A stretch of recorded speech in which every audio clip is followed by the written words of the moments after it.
The first point is start minimalist.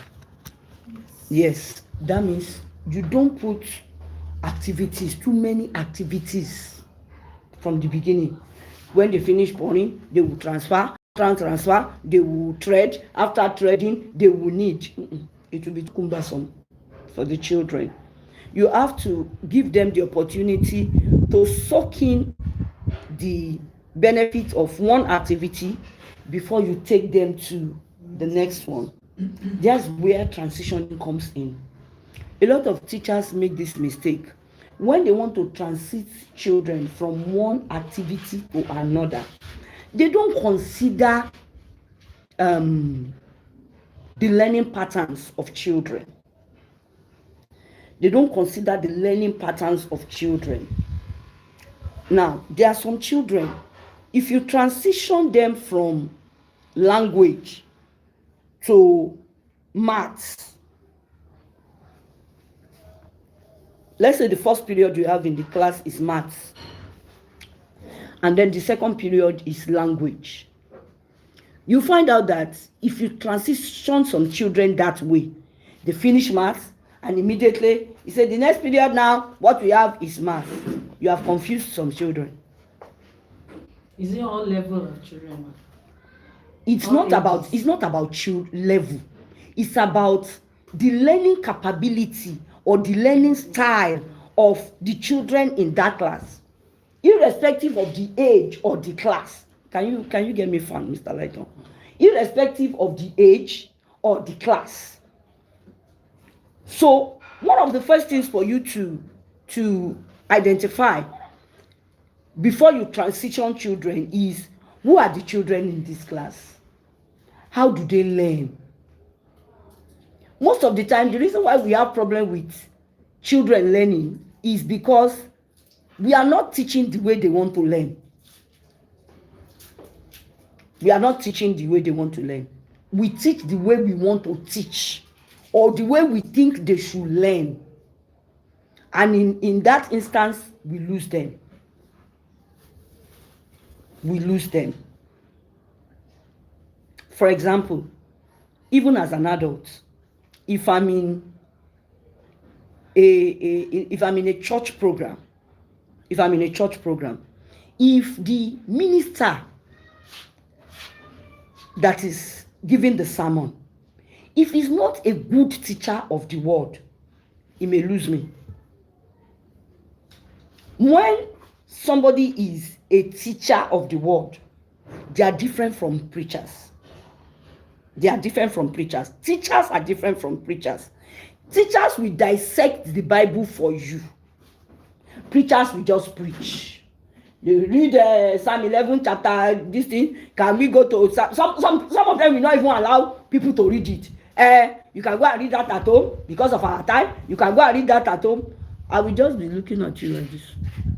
The same way it is with children. The way they learn should direct everything we are doing. Should direct everything we are doing with them. Not the way we want to teach them, the way they will learn. So now, when it comes to sequencing, you know that a child has problem with attention. Because these practical life materials, they are not only to teach pincer grip, color, differentiation of bows. They are also therapeutic materials. They are also therapeutic. Remember, in that same class, there could be a child with ADHD. In most cases, there are always ADHD children in a class. There is also possibility of you having children that have serious problem with attention. Some children are ADD, attention deficit disorder. They are not hyperactive. But they have problem with attention. Keeping their attention is a big problem. Like getting them focused is a big problem. That is ADD. ADD is attention deficit disorder. Hyperactive are the ones that stand up, run about, climb, do this. So they are different. So if you're having a child who has ADD, this particular child has a problem with focus. You have to make sure that the sequencing of the material have to do with activity that we make sure she focuses. Please give me a minute.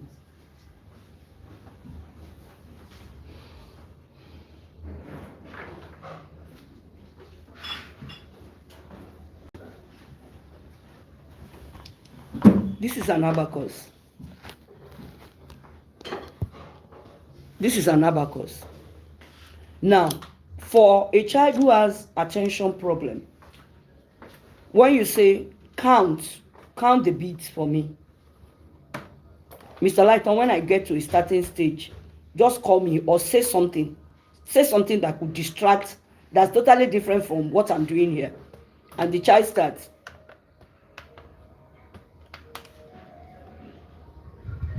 It's okay. And the child starts 1, 2, 3, 4, 5, 6. Hello, ma. For a child who has attention deficit, is 6. The last one I said was 6. This is supposed to be 7. She can still say 6. She can still say 6. And if you count the beats here, they are already 7. She can still say 6 because of that little distraction, because she has problem with focus. So when you are going to sequence things on the practical life shelf for such a child, you must make sure that the first 2, 1, 2, 3 are attention, focus, inducive materials. There is no way, you are sure that there is no way she can avoid not paying focus. If she's going to use that material, she will be focused. She must be focused. Now, this is another one. This is another material. This is another material, and this is threading. This is threading.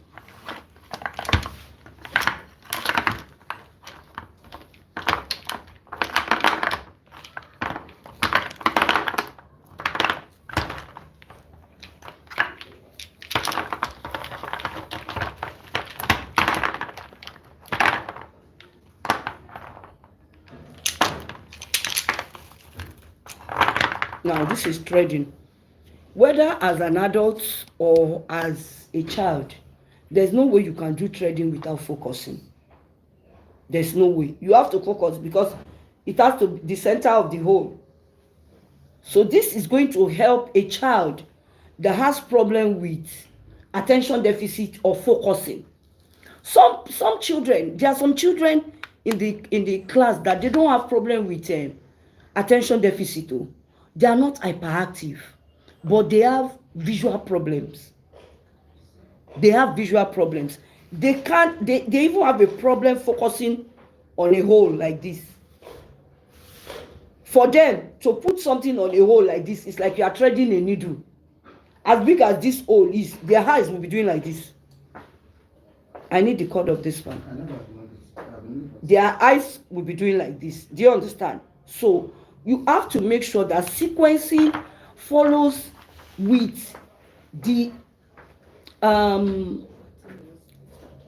inability of the children in the class. What is it that they have problem with? What is it that the children in that class have problem with? The initial stages, you are introducing them to practical life generally. That one is different. General introduction to practical life is different from you are now dealing with their areas of disabilities or areas where they have, let's call it challenges, areas where they have challenges, because some of them are not even special needs children. They are not special needs children, but they have challenges in particular areas. Do you understand? So let's go to the now. Sequence matters. Left easiest. Large dry transfers. left is the easiest. Why is it left? Because I said it at the other time, we are writing from left to right. We write from left to right. We drive on the left in Nigeria. So you always have to have it in mind that these children must know how to transition from left to right, because they are living in an environment where most of our practical skills are left to right oriented.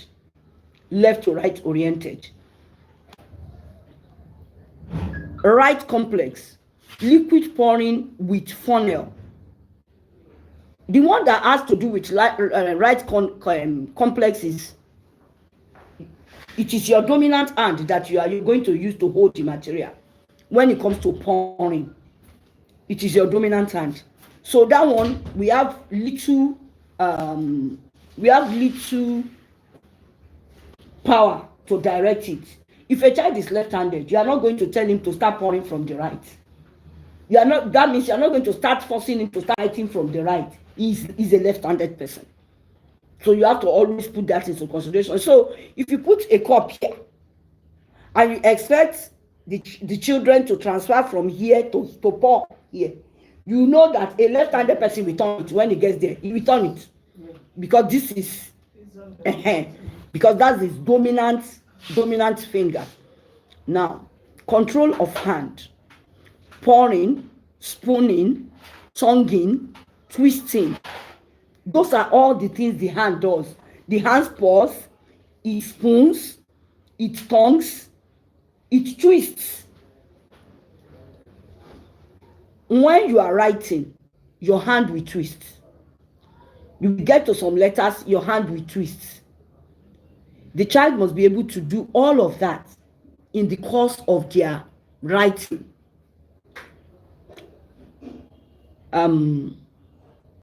Hand-eye coordination. Hand-eye coordination. This is a very good material for hand-eye coordination. And then we also have preparation for writing, pincer grip. Can someone call me Mr. Lighton? We have preparation for writing, pincer grip. He went out. He went this way. Okay. Preparation for writing, pincer grip. This is preparation for writing, pincer grip. This is pincer grip, preparation for writing. You always have to also have that in mind, that you are either preparing these children for writing or this child has a problem with writing. There are two people I'm seeing on this group. Are they our students? Mrs. Thompson, they are students. Okay, I just want to know, because I don't know anybody by that name, Mrs. Thompson. This one I respect for me. She's one of these. Okay. Is it Delight? Okay. We've talked about preparation for writing. When it has to do with writing, do you know it's not only preschoolers that have problem with writing? I have seen a 5-year-old, a student in grade 5. I've seen the note. I can't read anything. From that note. The last training I went to train in school for 2 weeks at Little Treasures.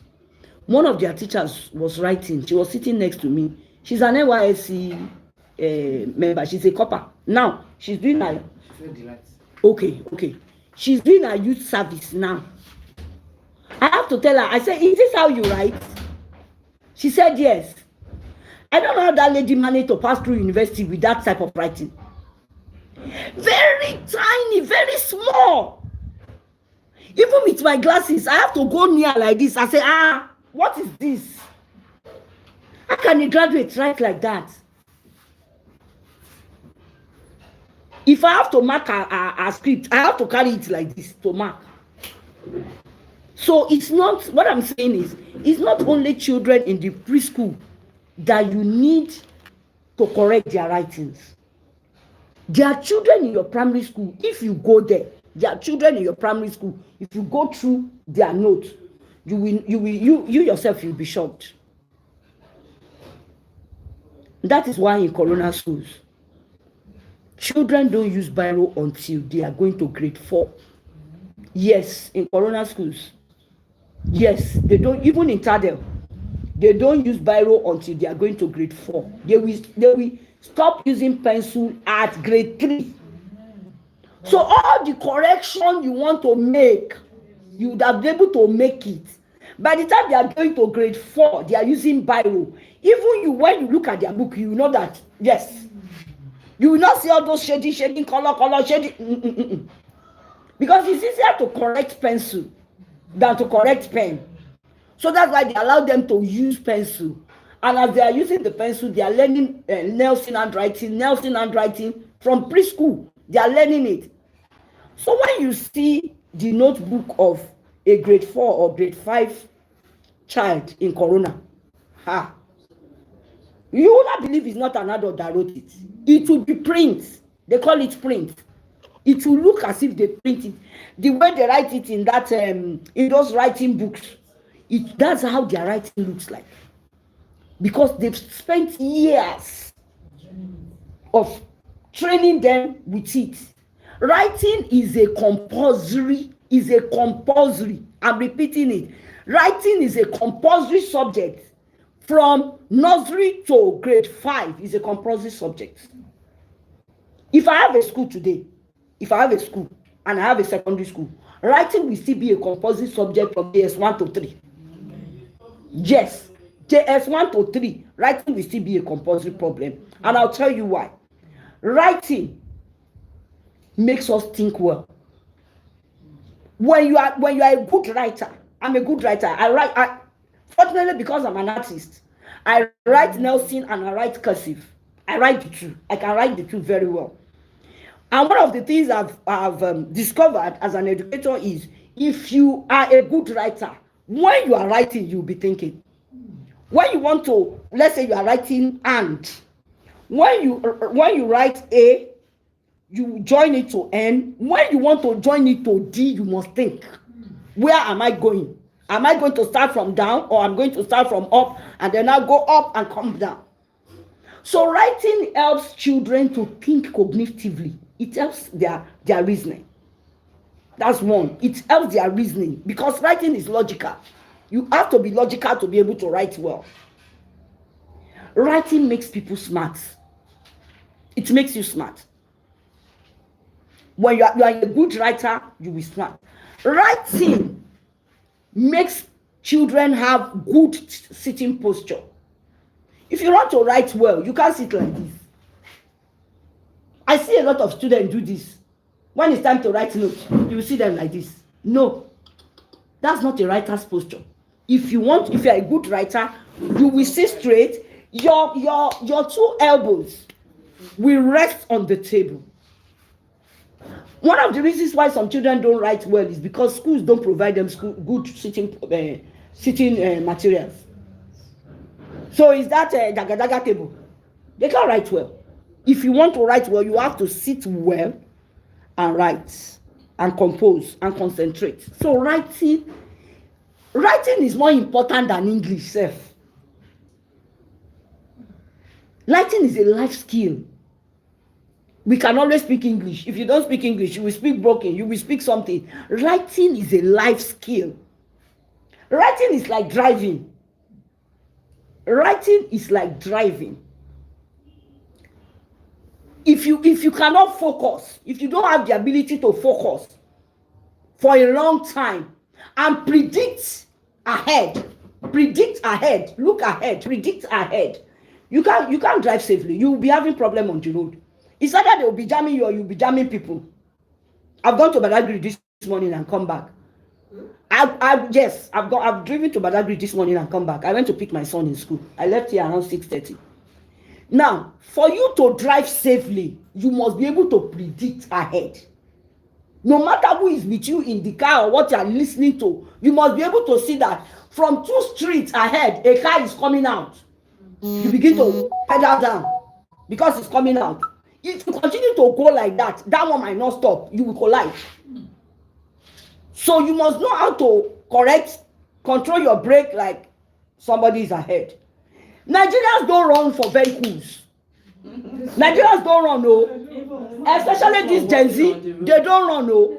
When they want to cross the road, they will be walking. It's called that, you know. And on the highway, I was on Badagry Expressway highway when I was on 50, 60 speeding. This boy was trekking on the road, express road, oh, not inner road, express. So it's me. Road, my children will say, "Mommy, why are you running? Why don't run? So it's me that know that I don't want to keep person. I started slowing down for him to go. I got to Yanosasi. That boy was not more than 12. This boy was drinking garri on the road with cup and spoon, and he wanted to cross in front of a federal government college, Idaniki, and he wants to cross the road. It was when I look at him like this, like, are you mad? That was when he stopped. He wanted to cross in front of me. So all of these things are skills. They are skills. You must have predictability. You must be reasoning. Your vision must be very, very strong. You must be able to control your brake. That is why nothing takes me to 80, 100. Where am I going? When we spoke, somebody said, you can't drive on Ibadan Express Road. And so what? Is Ibadan Express Road heaven? If I don't drive there, what will happen? You can even drive there. Why will you know? Do you understand? So just, if you understand? So writing is like driving. It's a skill. And these are, for those of you that are school owners, thank God a few of you are school owners here. These are some of the things that will stand your school out from others. There will be very big schools around you, but there are some specific things you are doing that parents are seeing it in the life of their children, and they are commending you for it. That, oh, this school. When I first got to Corona, I was shocked when I was surprised when I hear them say the Corona education. Corona principal, ed teachers or teachers. That's their language. Come and give your child the Corona education. So I was like, Corona education, is it different from? But when I got into the system, I know that, of course, of a truth, there is a Corona education. That does not only impact the children, it impacted all of us that were teachers then. Because all of us have gone to school. All of us are graduates before they employed us. Many of the things we have learned, we go there and we unlearn it. I was 36 when I got a job in Corona. I was 36. And I changed my writing. Before I got there, I was not writing Nelson. I was not writing cursive. Funny enough, I knew how to write cursive because it's one of the courses I did in school. When if you major in graphics, you have to learn, because you'll be writing certificates with that calligraphy pen. I didn't know it was a skill. So when they said 2 weeks, they gave us 2 weeks to learn Nelson and start using it in our notebook. I started writing it the third day. Our instructor was surprised. Said, you are writing like this day 3. I said, I'm an artist. I know how to write this thing. Me, I don't know. You people make it compulsory here. Sure, is this what we want to write? Oh yeah, let's go. You understand? So you have to identify all of these skills for children in your class and help them achieve it. And when you are helping them to achieve it, you are not helping them to achieve it for the sake of writing. You are helping them to achieve it because it's going to help their holistic thinking. Holistically, it's going to help them in all areas. In all areas.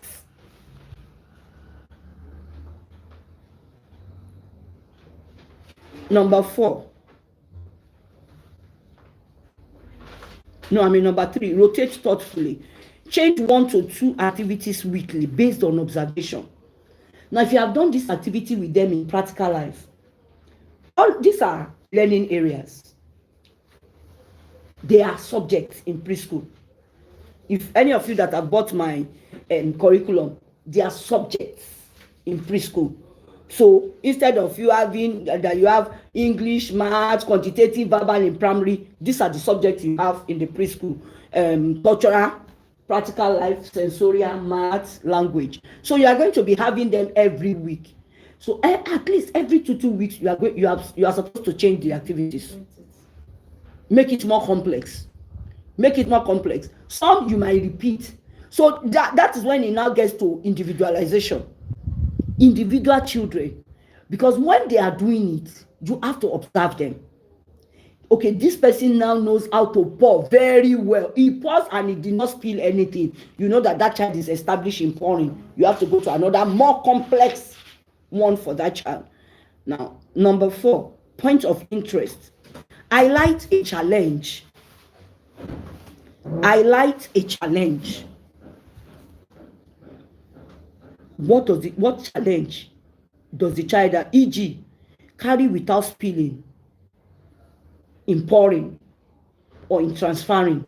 What challenge? Some children might have a challenge with handling the hand of the cup.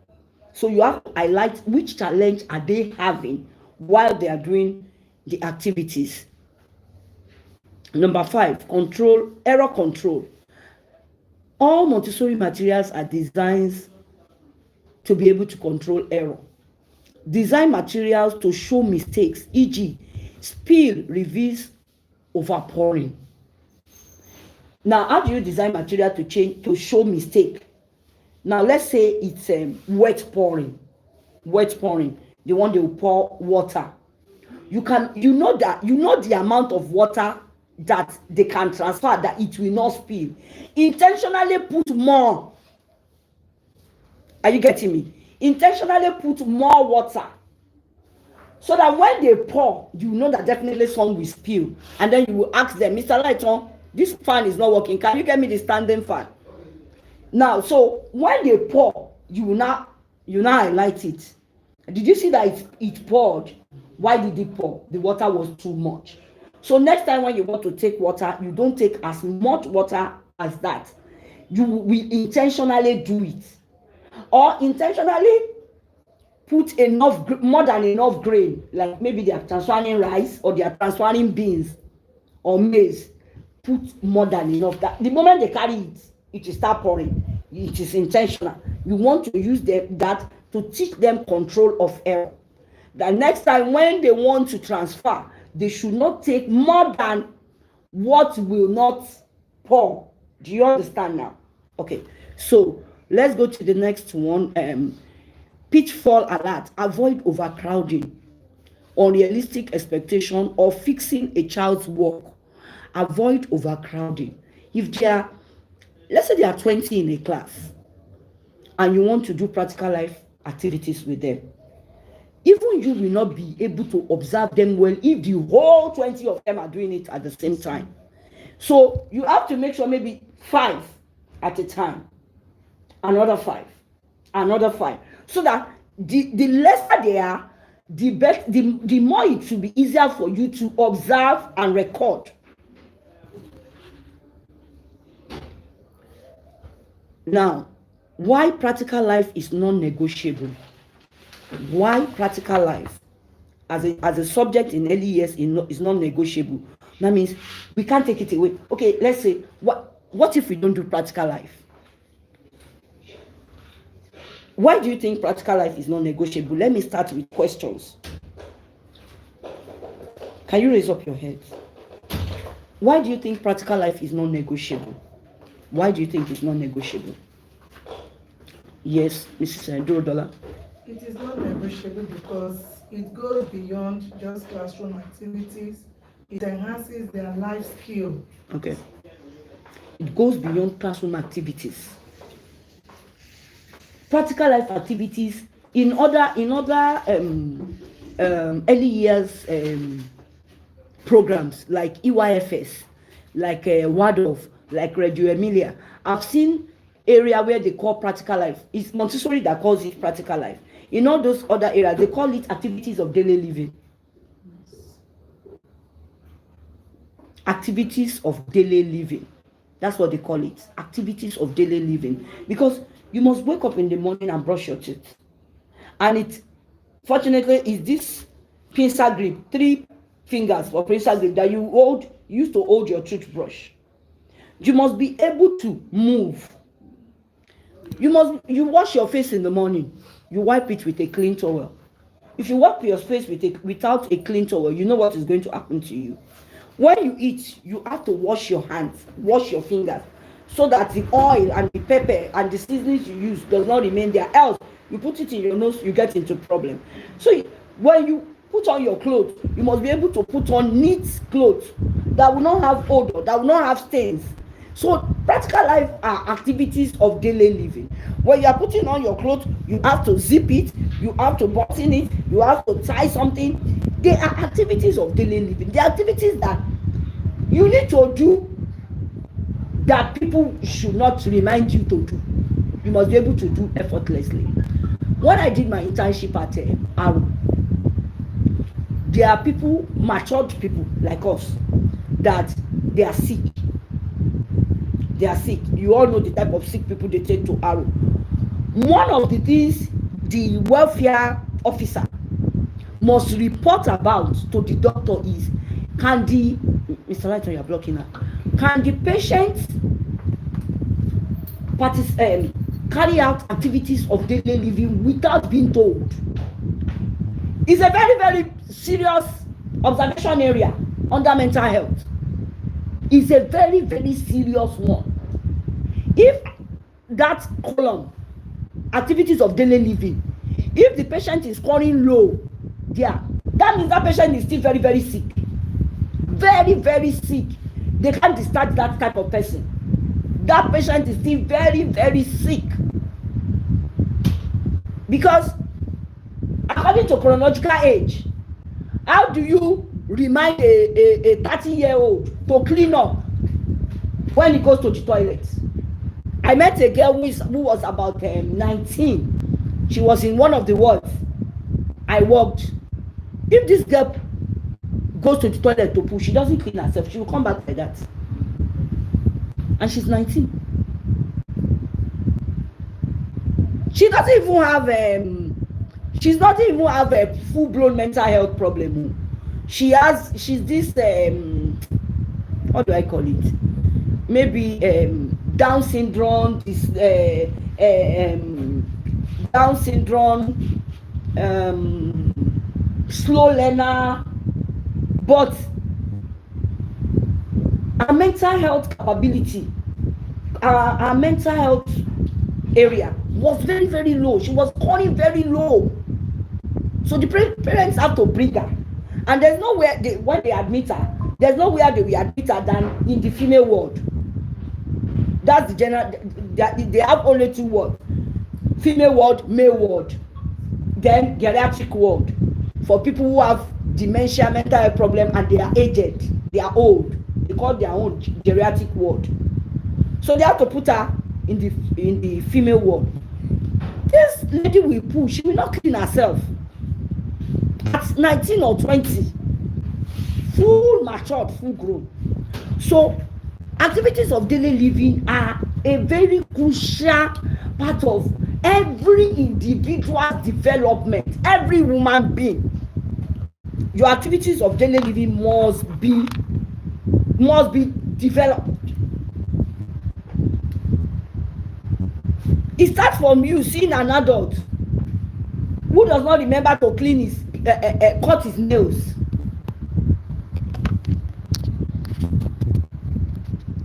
I tell my children this. I'm reminding you to cut your nails. At what age? I mean, something is wrong. That means something is wrong. If you are reminding a child from the age of even 7, 8, even if they cannot use the cutting tools themselves, they are supposed to recognize that, mommy, my nails are long, come and cut it for me. Because if you are growing, your brain should tell you that if your nails are long, bacteria can stay inside it, and you're going to put it in your hand, you're going to fall sick. So activities of daily living are crucial. They are more important than maths and English. Oh. It is people that are alive that will learn maths and English. A sick person does not need maths and English. They need activities of daily living. That's why in the hospital, no matter how sick a patient is, they must wake up in the morning and take their bed. If they cannot stand up, they will come and do bed.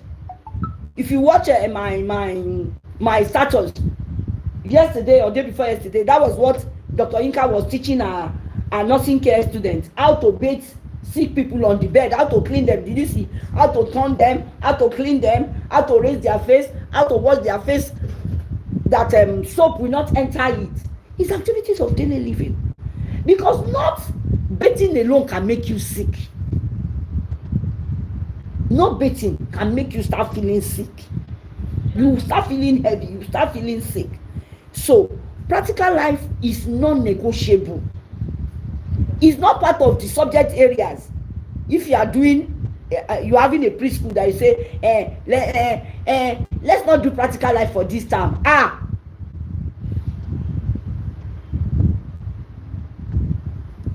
Neurological foundation.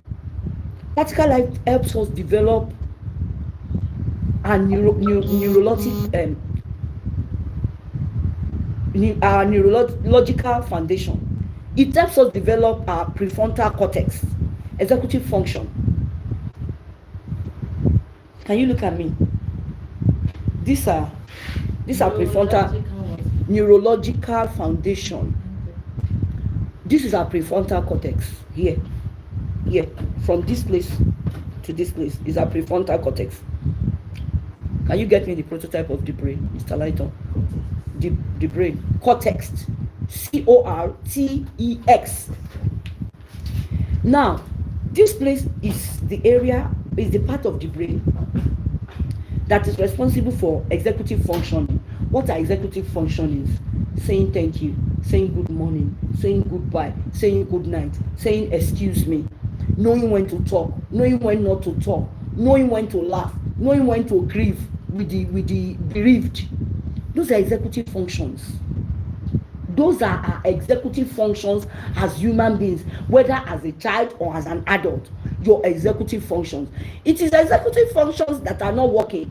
That's why some people will come on social media. Somebody posts about death. They will post emoji of somebody laughing. Is that person executive functions that have problem? Okay, like I lost my mom now, even though she's old, even though she's my mother. Am I supposed to be happy that my mother died? So somebody now comes in now, you want to greet me that my mother died, say, hey, mommy, oh, mommy, oh, oku malu ni. Somebody did it for me on social media. Somebody did it for me on social media. Last week when I was really grieving, I was posting about her. Somebody came under my post and said, just make sure you send us the venue for reception, so that I'll come and eat. This one calls for celebration.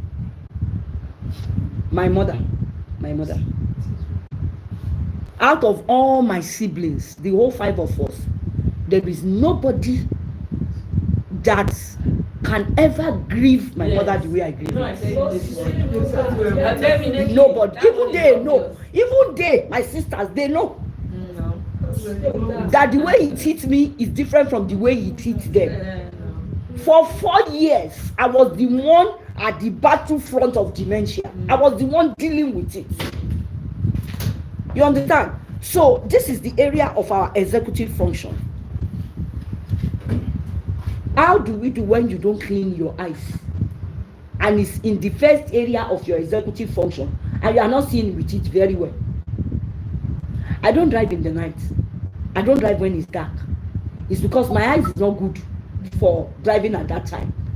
I can drive when I put on the light, but when another car is coming, that ray of light in my eyes, it affects me. Yes.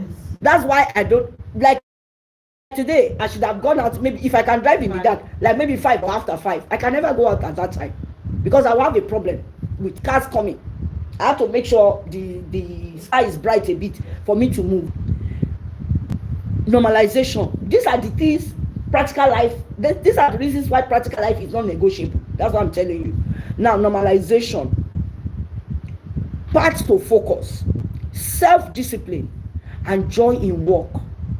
Path to focus, self-discipline, and joy in work. When a child becomes normalized, you will not force that child to work. That is why Dr. Maria Montessori was against using gifts. Mr. Lighton, can you do those small cheap clips for me? One of the reasons why Dr. My phone, I'm using it. Where's the third one? It's with you. Can you open the open the PDF for me, then you can take this one. Now, one of the reasons why Dr. Maria Montessori said, don't give them gifts when they write it well in class. Don't clap. Can we clap for this? Dr. Maria Montessori is against it. Why is she against it? The motivation is not coming from within the child. You are encouraging the child. So there are some children, you find out that if they don't clap for them, they will stop working. If they don't clap for them, they will stop working.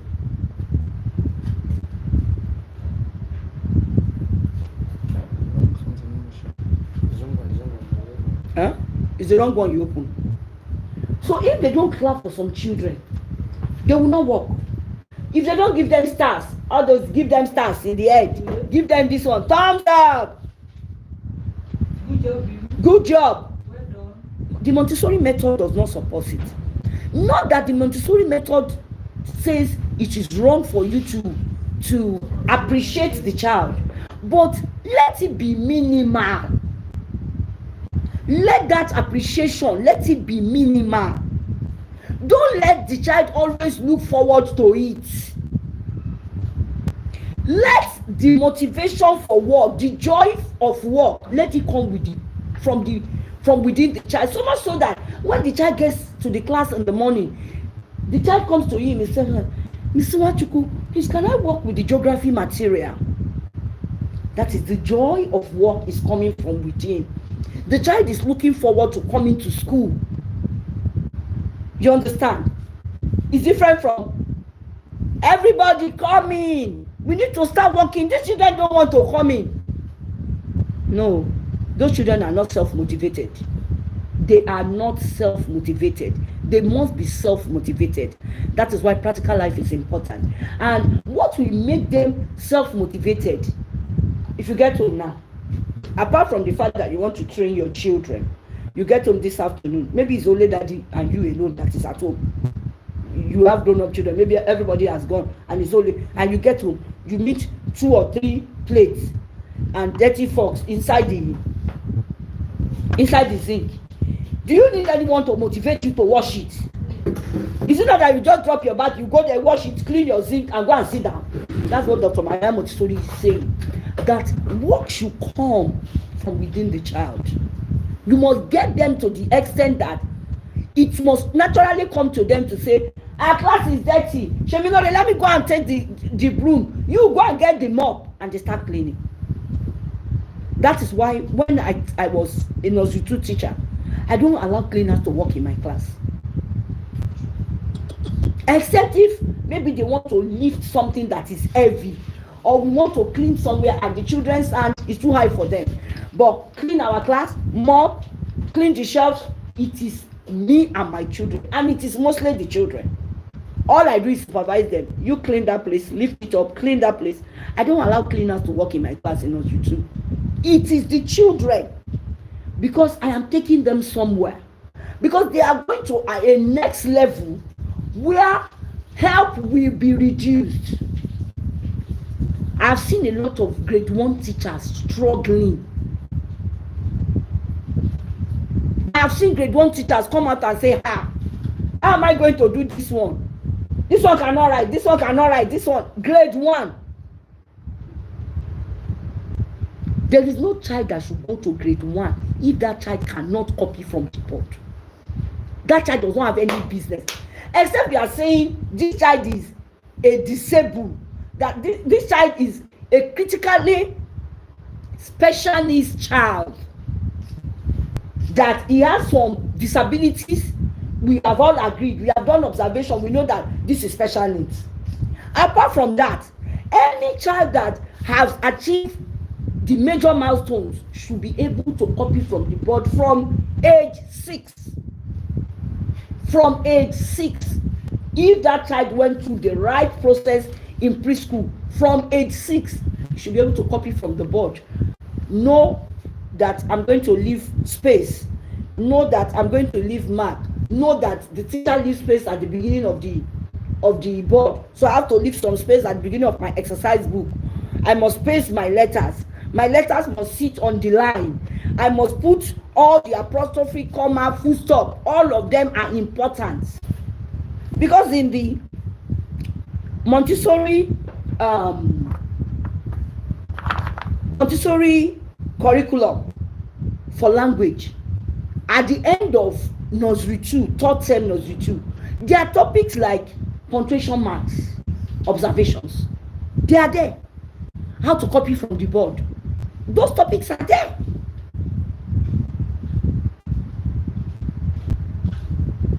So,